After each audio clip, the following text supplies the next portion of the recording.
Oi gente, meu nome é Pablo e nesse vídeo a gente vai fazer alguns exercícios sobre gravitação.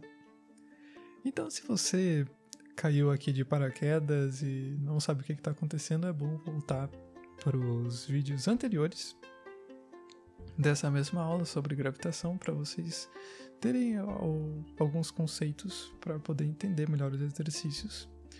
Ou também, se você caiu de paraquedas mesmo, não viu nenhuma aula, então volta para as aulas anteriores, porque a gente vai retomando aos poucos os conceitos que a gente viu, não só nessa aula, como nas outras. Então, bora lá começar. Antes de mais nada, na verdade, um aviso que eu vou estar deixando na tela, durante alguns segundos, só a pergunta da questão que a gente vai estar respondendo. Então, se vocês quiserem responder ela e depois ver a resposta que eu vou estar dando aqui no vídeo, é algo bem interessante para você treinar um pouco mais os conhecimentos que você está adquirindo ao longo dessas aulas. Ou se não, se você está com pressa, pode assistir o vídeo corrido também. Bem, a primeira questão. Existe diferença entre a natureza da força que o Sol exerce sobre a Terra e a força que a Terra exerce sobre a Lua? Bem, a resposta para essa, talvez você já esteja esperando por isso, é não. As forças até podem ter magnitudes diferentes.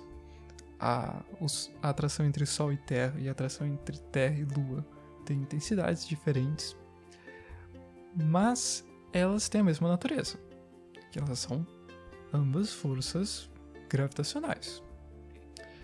E para explicar, para deixar um pouquinho mais claro isso, na verdade, eu vou trazer aqui um esquema. Vocês estão vendo aí um sistema ali com um corpo grande e ao redor dele, orbitando, tem um corpo menorzinho com uma cor meio roxinha. O traço branco ali, é claro, representa a órbita. E eu não deixei, assim, cores muito sugestivas pra gente não ficar pensando que um com o Sol, outra Terra, outra Lua, né? Porque vale para ambos os casos. Sistema Sol-Terra, sistema Terra-Lua. E a partir desse esquema vocês podem identificar os valores que a gente insere na equação da força gravitacional. Por exemplo, o corpo de massa maior, que normalmente vai ser o corpo maior ali no centro, a massa dele vai ser chamada de m grande. O corpo menor, de menor massa, a massa vai ser chamada de mzinho. E a distância entre os dois vai ser igual a d. Esse esquema, é claro, né, tá exagerado para os sistemas Terra-Lua ou Sol-Terra. Assim, na distância entre a Terra e a Lua, por exemplo, cabem algumas terras. Mas enfim, e aquele V pequenininho ali com uma seta apontando para cima, eu coloquei só para representar a velocidade do objeto que está orbitando ali o objeto maior. Ele tem uma velocidade que permite que ele fique girando. E esse esquema tanto serve para representar o sistema Sol-Terra e Terra-Lua, que a gente pode usar isso aliado com a equação que a gente já conhece da força gravitacional para tentar identificar algumas propriedades da órbita da Terra ao redor do Sol e da Lua ao redor da Terra. Para isso, a gente está considerando aqui que a órbita que a Terra faz ao redor do Sol e que a Lua faz ao redor da Terra são circulares. Elas na verdade não são, né? Elas são elipses, mas são bem próximas de círculos e vai ficar bem mais fácil se a gente considerar que elas são de fato circulares. E a gente vai considerar aqui que a força centrípeta, que é a força que mantém o objeto que está orbitando na órbita circular, é isso que atrai ele para o objeto maior, ela vai ser igual à força gravitacional. Na verdade, a força centrípeta ela não tem nenhuma natureza específica. Na verdade, quando a gente fala força centrípeta, a gente só está mencionando que ela é a força que faz com que o objeto realize uma trajetória circular em torno de um ponto. que no caso vai ser o objeto maior. Mas claro, eu considero aqui que vocês já passaram pela aula de força centrípeta, porque agora a gente vai usar ela para fazer esse esclarecimento. Então, a gente iguala a força gravitacional com a força centrípeta, e desculpa colocar todas as equações aqui de uma vez, mas é que ficava bem mais fácil. Isso, claro, tô começando ali no topo do slide. O primeiro termo ali, G, M grande, M pequeno sobre D ao quadrado, é a força gravitacional. E o V ao quadrado sobre D vezes M é a força centrípeta. Ok, então, igualados os termos, a gente pode cortar os M's pequenos, porque ambos se referem ao objeto que está fazendo a trajetória circular.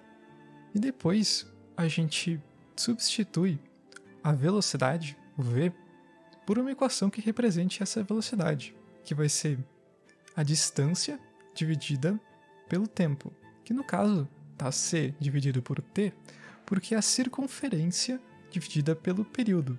A circunferência é o quê? A circunferência é a circunferência da órbita, a trajetória que faz para completar toda a órbita. E o período, é claro, o período que leva para realizar essa órbita. Bom, a equação da circunferência, talvez vocês lembrem da matemática, é 2π raio. Só que o raio, vocês podem perceber no desenho, o raio da órbita é igual a d. Então, a gente substitui como 2π d. Ok, um pouco de matemática aqui. A gente eleva todos esses termos ali ao quadrado, só para poder tirar o parênteses.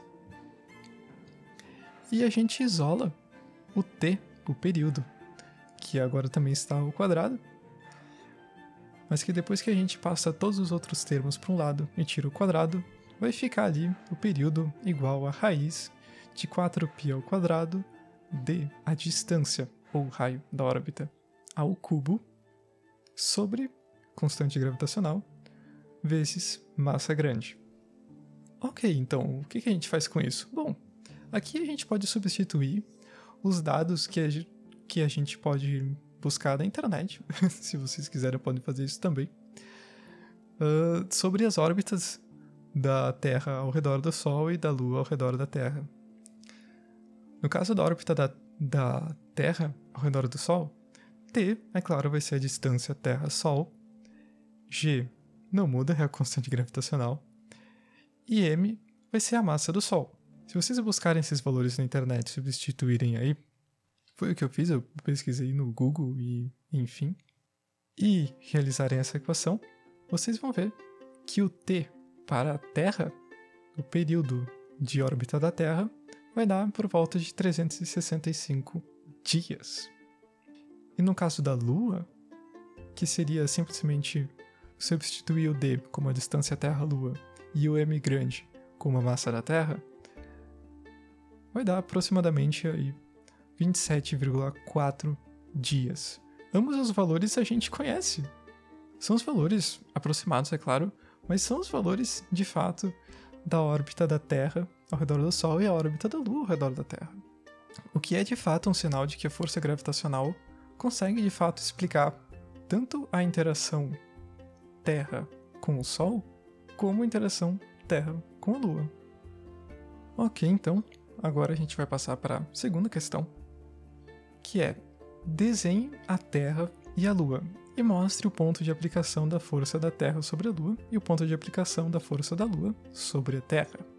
Bem, a resposta para isso é que a força de interação, na verdade, incide sobre todo objeto, mas a gente costuma resumir ela colocando uma força no centro. E para explicar um pouquinho melhor, tem aqui mais um desenho. Cada setinha que vocês veem ali é uma força da interação gravitacional entre Terra e Lua. No caso, as setinhas que estão na Lua são a força que a Terra exerce sobre a Lua.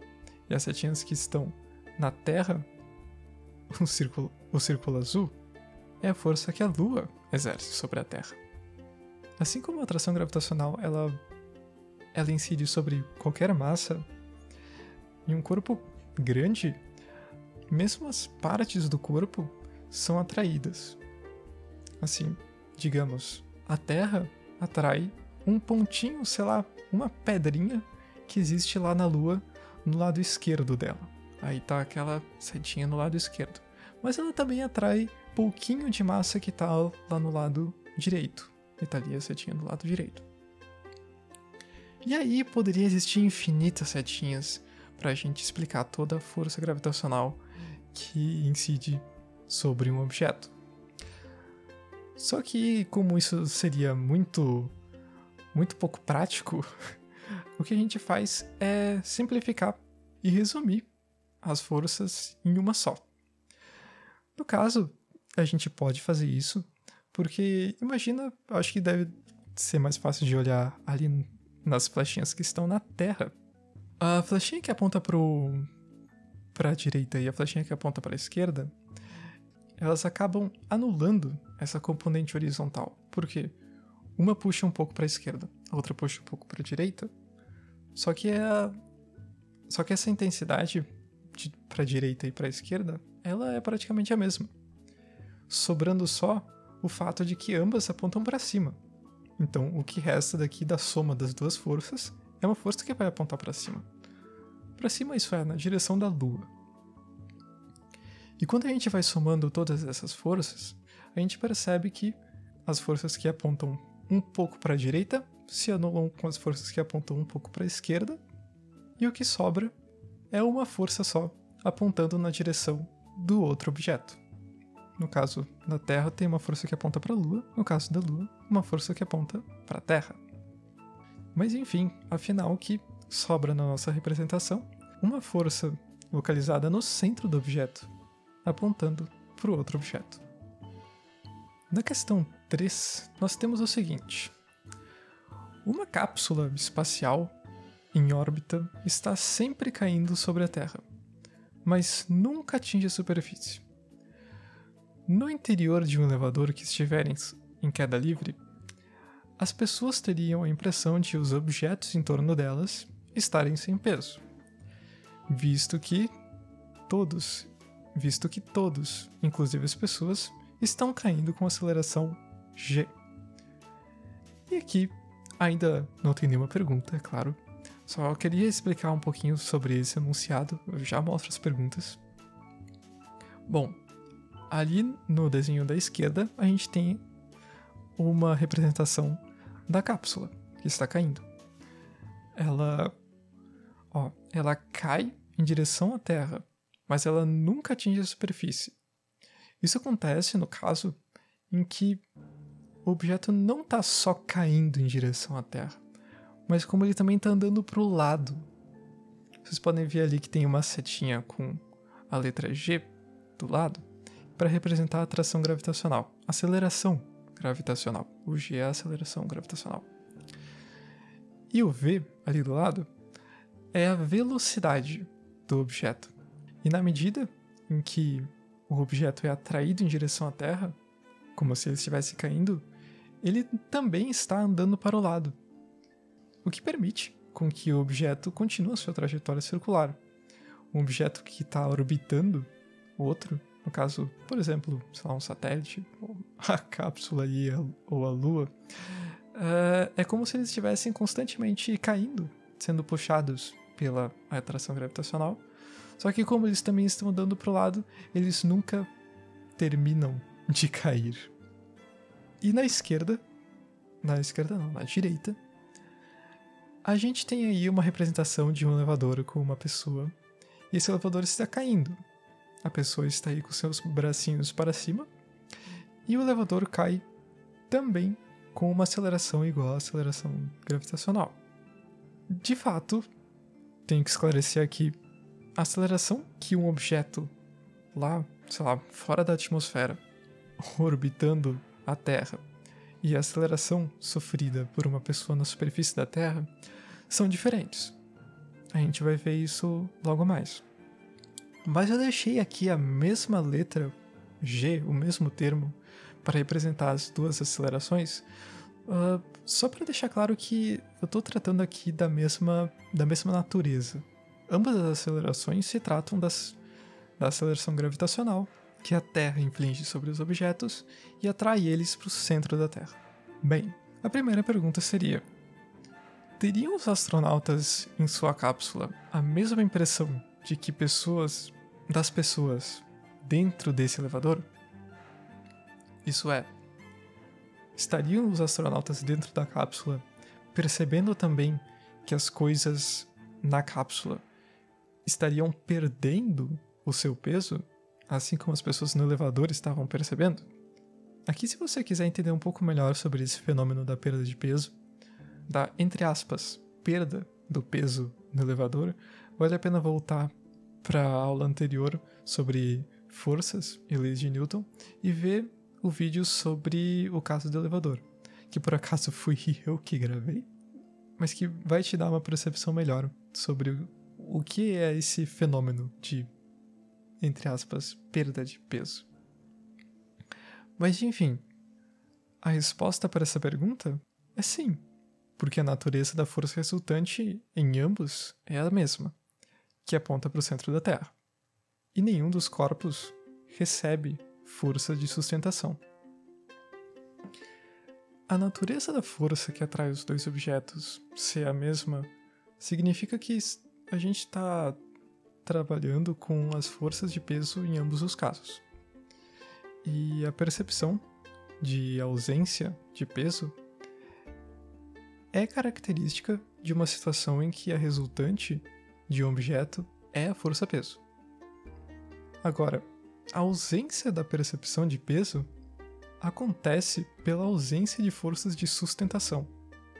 Aqui um esclarecimento do linguajar técnico. Forças de sustentação, na maioria dos casos, vocês podem entender como as forças normais. Digamos, a força de sustentação da pessoa que está dentro do elevador é a força que o elevador normalmente faz sobre uma pessoa. Um elevador em bom funcionamento é um elevador que não está caindo. E que também é a força que o cabo da cabine do elevador realiza sobre a cabine. São forças que, entre aspas, sustentam e impedem que a gente caia. No caso, sem força de sustentação, a gente não percebe nenhum tipo de resposta ao fato de nós termos peso. Não tem nada que nos force a ficar no lugar enquanto a nossa força-peso luta para puxar a gente para baixo. E é por isso que no elevador em queda livre, onde só atua a força gravitacional, as coisas parecem que não têm peso. Porque as forças que normalmente estão ali para responder ao nosso peso não estão mais. E o mesmo acontece no caso da cápsula em órbita. O pessoal que está lá dentro está sujeito ali à força gravitacional da mesma forma, puxa para baixo, embora eles estejam andando para o lado, aí no caso eles acabam nunca terminando de cair. Também puxa a cápsula da mesma forma para baixo, e é a única força presente. O que faz com que lá também não tenha nenhuma força de sustentação. O que faz com que também exista um efeito de imponderabilidade, que é a palavra que a gente usa para ausência de um peso aparente. As coisas não perdem o seu peso, tá? Não é porque você está na órbita da Terra, numa cápsula ou no elevador caindo, que você, antes eu pesava 80 quilos, agora não tô pesando nada. Não, assim, você ainda tem massa, você ainda tem peso, você só não consegue medir, você só não está recebendo as respostas que o ambiente normalmente daria para a presença do seu peso ali no meio. E de novo, se vocês quiserem saber um pouco mais sobre esse efeito, vale voltar no vídeo sobre o caso do elevador na aula sobre forças. O item B da questão 3. A Terra exerce peso sobre os astronautas e sobre os objetos que os rodeiam? Eu meio que já dei essa resposta, né? Sim, já que a massa de um objeto é cancelada durante o processo, e a aceleração da gravidade ainda está presente. Vale lembrar da equação, né? Assim, a força-peso ela é igual a massa vezes a aceleração da gravidade.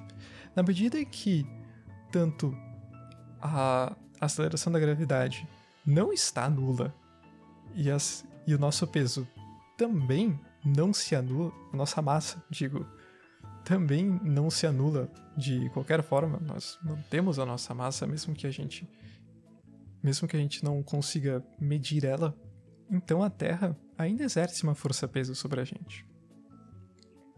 E aqui vale um comentário sobre aquelas situações em que a gente, sei lá, normalmente vê em algumas mídias que astronautas na estação espacial em gravidade zero. Não. Simplesmente não, a gravidade onde eles estão não é zero. Só o efeito que eles percebem é de uma gravidade zero, porque, como eu já disse algumas vezes, é que eles estão constantemente caindo. Mas justamente por eles estarem constantemente caindo, significa que a gravidade onde eles estão não é zero. Existe aceleração da gravidade na Estação Espacial Internacional, que é normalmente o exemplo que tomam. E na verdade ela é bem grande, se não me engano 8,7 metros por segundo ao quadrado. Lembrando que a aceleração da gravidade na superfície da Terra é 9,8 metros por segundo ao quadrado, ou seja, é uma diferença de um pouco mais que 10%, ou seja, ainda é bastante grande. Então, vale aqui o comentário só para vocês não caírem mais nessa de astronautas em gravidade zero em órbita da Terra. Não, porque se está em órbita, claramente quer dizer que não está em gravidade zero. Bom, passando para o item C da questão 3, é possível um objeto estar em órbita em torno de um planeta que não exerça sobre ele uma força-peso? A resposta é não. A resposta é não, porque a força centrípeta que estabelece a órbita é a força-peso. Como a gente já viu na questão passada, acho que foi na primeira questão, né, em que eu comentei que a força centrípeta ela não tem nenhuma natureza específica. Quando a gente fala de força centrípeta, a gente está falando só na força que estabelece uma trajetória circular. No caso, podia ser uma força de contato que puxa um objeto para o centro de curvatura, para o centro da curvatura da trajetória.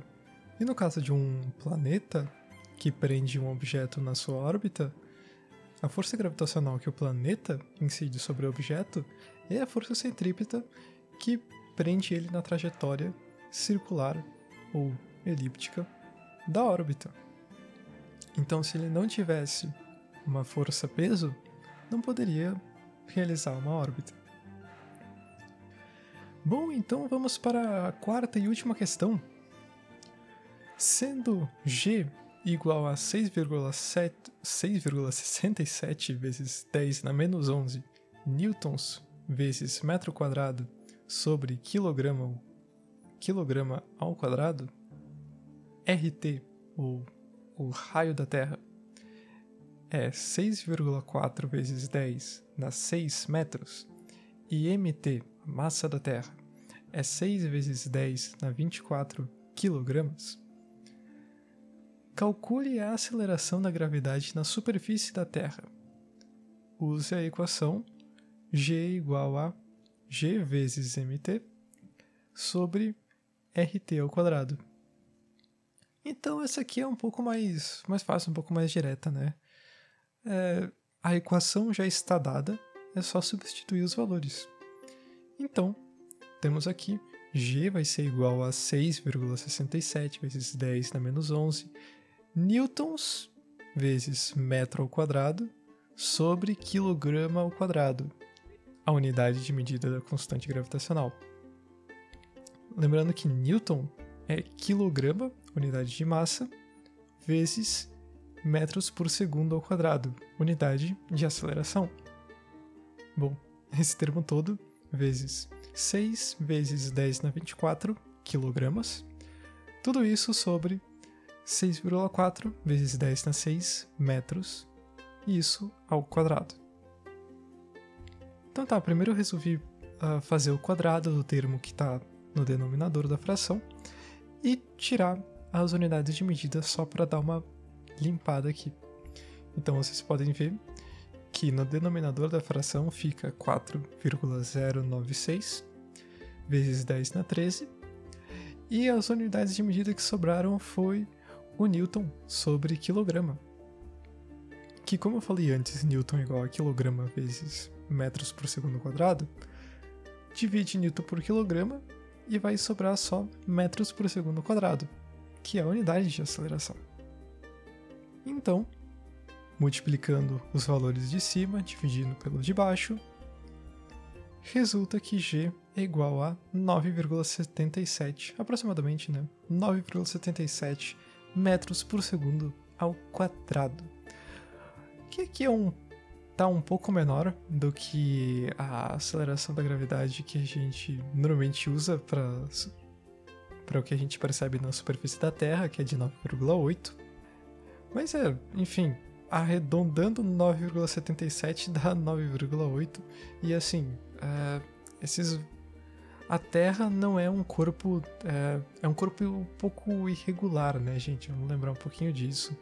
E não é como se a gente pudesse chutar valores aqui e colocar na equação que a gente poderia ter um valor da aceleração da gravidade perfeito. Mas bem, é um valor que a gente esperava. 9,77 é um bom valor. É muito próximo de 9,8. Bem, então acho que vou ficando por aqui. Espero que tenham achado interessantes os exercícios. Se quiserem deixar algum comentário aí no vídeo, pode deixar também. E fica aqui a minha recomendação para aproveitarem os próximos vídeos e as próximas aulas também. Então tá, pessoal. Até mais.